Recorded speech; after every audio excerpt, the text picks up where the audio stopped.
ये गौ माता की बात करते हैं। अगर आप केवल जानवर भी समझते हैं ना तो शायद जानवर की सुरक्षा भी ज्यादा करते। आप उसे माता कहते हो, रोड पे मरने के लिए छोड़ देते हैं और आप उसे गौ माता बता रहे हैं। सिर्फ राजनीति करने के लिए माता, राजनीति करने के लिए माता है, केवल राजनीति करने के लिए माता है। अगर आप एक जानवर, एक पेट एनिमल को, कुत्ते को भी पालते हैं ना तो उसको भी मरने के लिए रोड पे नहीं छोड़ते हैं। और इन लोगों ने माता कह करके जो भद्दा मजाक गौ माता के नाम से किया जा रहा है, जो दुर्गति आज गौ माता की हो रही है, यकीन मानिए इससे बड़ी दुर्गति, इससे बड़ा सर्वनाश गौ माता का कभी भी नहीं हुआ। भाजपा की नीति हमेशा से गांधी को गोली मारने वाली रही है। भाजपा की नीति जो गांधी को गोली मारने वाली नीति को लेकर चलेगा वो जनता के बारे में भला सोचेगा। इनकी नीति गोडसे की नीति है और इसमें कोई दो राय रखनी नहीं चाहिए। और अब तो सब कुछ साफ हो चुका है, केवल अदानी और अंबानी का घर भरा जा रहा है। ये लोग वो हैं जो माफी वीरों की संतान है, माफी वीर की संतान है ये लोग। और इनको अपनी बात कह करके हाथ जोड़ के पीछे हटना, माफी मांगना, कितनी बार सावरकर ने माफीनामा लिखा था, ये आप इतिहास में दर्ज है, निकाल करके पढ़ सकते हैं।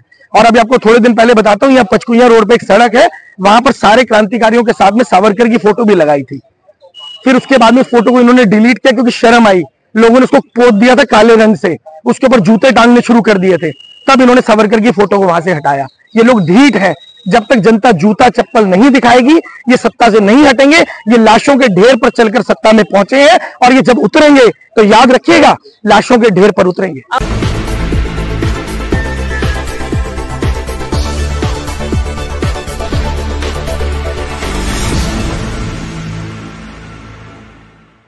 सर, जंतर मंतर आए हैं, किसी को नैतिक समर्थन करने आए हैं या फिर आप किसी के साथ आए हैं? देखिए, मैं तो नैतिक समर्थन करने के लिए लगातार जंतर मंतर पे आता हूं और इस विषय पे आता हूं कि जो भी लोग नैतिक आधार पे जो मुद्दे उठा रहे हैं, जो जेन्युइन मुद्दे उनको उठा रहे हैं, उनका साथ देना होगा। और ये संदेश देश की जनता को जाना चाहिए कि आपको भी रोड पे उतरना होगा, उन लोगों का साथ देना होगा जो आपकी लड़ाई को लड़ रहे हैं। टीएमसी नेत्री ने कहा था कि गांव हमारी माता है, लेकिन इनको गांव माता का रक्षा करना नहीं आता। तो वाकई में ऐसा लग रहा है कि वो सिर्फ बोलते हैं। देखिए, लग नहीं रहा है, ये असलियत है। आज मैं आपको पिछले थोड़े दिन पहले की घटना बताता हूँ। मैं मध्य प्रदेश में भोपाल से कटनी जा रहा था, रोड के ऊपर रात का ट्रैवल था। उस रात के ट्रैवल में 300 किलोमीटर में कम से कम 50 गायें रोड पे मरी हुई देखी है मैंने। ये गौ माता की बात करते हैं। अगर आप केवल जानवर भी समझते हैं ना तो शायद जानवर की सुरक्षा भी ज्यादा करते। आप उसे माता कहते हो, रोड पे मरने के लिए छोड़ देते हैं और आप उसे गौ माता बता रहे हैं। सिर्फ राजनीति करने के लिए माता, राजनीति करने के लिए माता है, केवल राजनीति करने के लिए माता है। अगर आप एक जानवर, एक पेट एनिमल को, कुत्ते को भी पालते हैं ना तो उसको भी मरने के लिए रोड पे नहीं छोड़ते हैं। और इन लोगों ने माता कह करके जो भद्दा मजाक गौ माता के नाम से किया जा रहा है, जो दुर्गति आज गौ माता की हो रही है, यकीन मानिए इससे बड़ी दुर्गति, इससे बड़ा सर्वनाश गौ माता का कभी भी नहीं हुआ। लेकिन उत्तर प्रदेश में जो भाजपा सरकार है वो तो दावा कर रही है कि कई गौशाला है वहाँ पे सेवा की जा रही है। देखिए, देश में जो लोकतंत्र के नाम पे मजाक हो रहा है, शायद मुझे लगता है कि देश का राजतंत्र भी अगर कभी चलता होगा, कभी जमाना पहले, तो इससे बेहतर चलता रहा होगा। लोकतंत्र की धज्जियां उड़ा दी गई हैं, प्रमोशन करके मीडिया के थ्रू, पेड मीडिया के थ्रू जनता को बहकाने का काम सुबह शाम जो किया जा रहा है, ये बहुत निंदनीय है। और इसे सुन करके, इसे देख करके मन में पीड़ा होती है। तो लगता है कि भाजपा की नीतियां जो थी या जो प्रमोशन था या जो उन्होंने भी एक भाव भंगिमा बनाया था, उससे क्या जनता का मोह भंग हो रहा है? देखिए, भाजपा की नीति क्या है, आपको ना थोड़ा इतिहास समझना पड़ेगा। भाजपा की नीति हमेशा से गांधी को गोली मारने वाली रही है।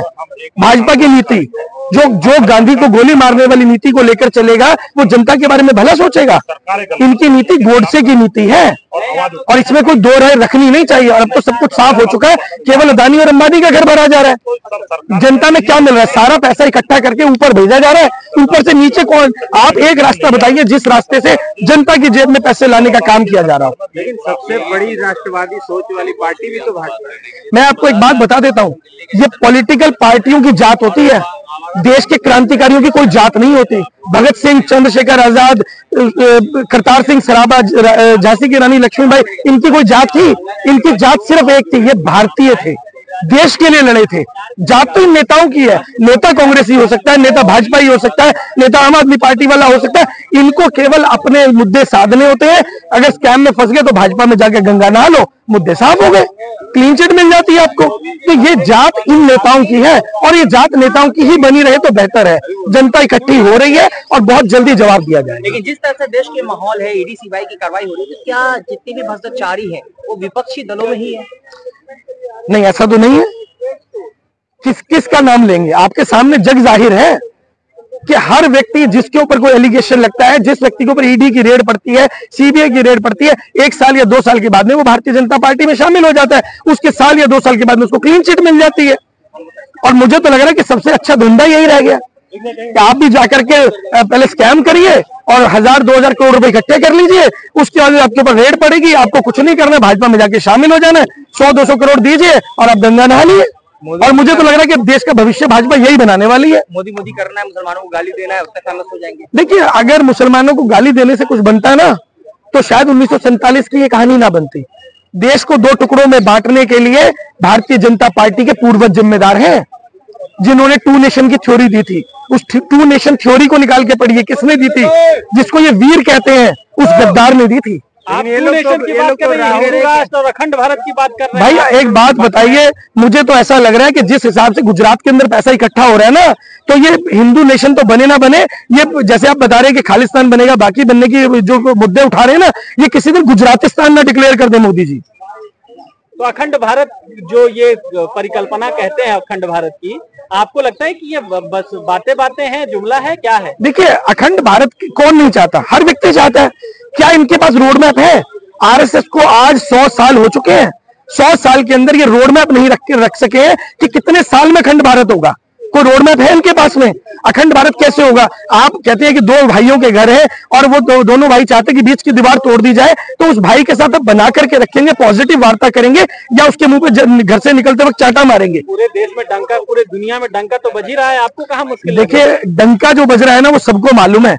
देश में बज तो रहा है, बेरोजगारी का डंका बज रहा है, गरीबी का डंका बज रहा है, और उसके बाद में भूखमरी का डंका बज रहा है। हर तरफ तो डंका बज रहा है। बाकी जो आप देख रहे हैं और जो आप कह रहे हैं, वो तो एक इतनी निंदनीय बात है कि आप उन लोगों का समर्थन करने के लिए उन लोगों के पक्ष की बात रख रहे हैं जो इस देश के सबसे बड़े गद्दार हैं। आप कह रहे हैं ये देशद्रोही बातें कर रहे हैं। अभी अमेरिका गए थे मोदी जी, तो वहां लोग सड़कों पर नाच रहे थे, रो रहे थे, मोदी जी आ गए खुशी से। देखिए, ऐसा है कि जिस दिन 2, 4, 5 हजार करोड़ मेरे पास आ जाएगा ना, तो मोदी जी से दुगना क्राउड इकट्ठा करने का दम रखता हूं।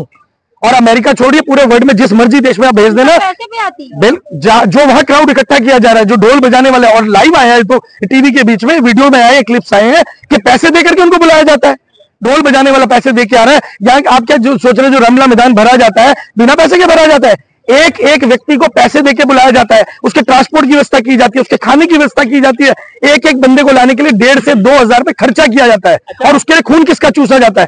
आपका खून चूसा जाता है, देश की जनता का खून चूसा जाता है। विरोधियों पे कार्रवाई हो रही है, तो आपको क्या ईडी सीबीआई से डर नहीं लगता? आ जाए, लगातार सरकार के खिलाफ बोल रहे हैं। देखिए, हम तो साफ सीधी बात है, जो सर पे कफन बांध लेता है ना, उसको फांसी चढ़ने से डर नहीं लगता। और मैं सिख कौम से आता हूं, मुझे बड़ा प्राउड होता है कि हमारे गुरुओं ने एक ही दात रखी है, शहीदी की दात, और हम उस शहीदी की दात लेने के लिए लड़ाई लड़ते हैं और देश के हित में लड़ते हैं और लड़ते रहेंगे, हमेशा लड़ते आए। आज भी लड़ रहे हैं, मुगलों से लड़े थे, इंदिरा से लड़े थे, आज मोदी से लड़ रहे हैं, लड़ेंगे। तो मोदी जी तो कह रहे थे, वो तभी कह रहे थे पंजाब गए थे तो उनको डर लग रहा था।